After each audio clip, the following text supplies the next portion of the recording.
Hi everyone, my name is Chris and I am Stephy Lee's older sister. I cannot tell you how grateful our entire family is for everyone's prayers and support. It is truly a miracle that my sister survived a tragic car accident her and her team were in. Not everyone was as fortunate. Today is day number 13 since Stephy Lee and her team were in a fatal car accident resulting in her producer's death on April 24th. His name was Alexis Enrique Aguirre Torres, otherwise known as Capi.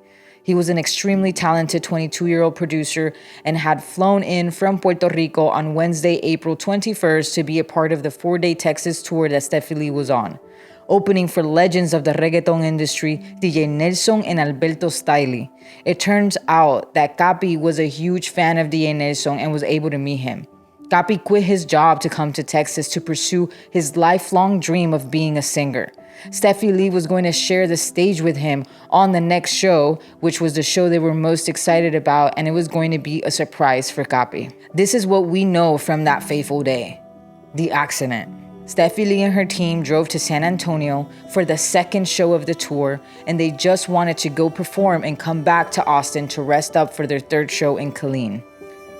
Becca Bailly, Stephy's partner and lead dancer, was driving. Stephy Lee was in the passenger seat and the rest of her team, Gianna Quiñones, Meli Sanchez, and Capi, were in the back seat.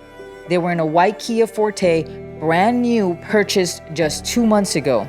At approximately 1-ish in the morning, about 10 minutes from their destination, they were impacted from the rear by a green Toyota Corolla with such force that the airbags were deployed and the car spun until hitting the center median on the left side of IH-35 northbound. After the car stopped spinning, everyone in the car was so shaken up by what happened and saw smoke everywhere that their first instinct was to evacuate the vehicle and call 911. They didn't have anywhere safe to stand as they were on a highway. We don't know exactly where everyone was standing, but we do know that everyone was outside of their vehicle and close to it.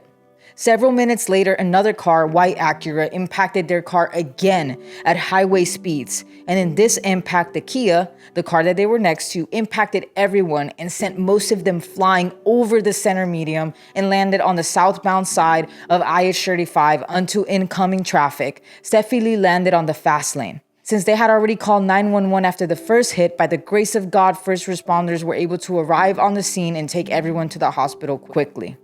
Initial reports state that there was a third car, a red Pontiac, that sideswiped the car but did not hit anyone else. The driver of the car that started the events was being driven by Kate. She was arrested and charged with the damage. She has a 6 to 12 month full recovery. Stephy Lee, 32, 2 broken legs, broken right eye socket, broken right cheekbone, and broken wrist. She's had a total of 4 surgeries and she still has 1 more to go. Alexis Capi, 22, passed away from his injuries.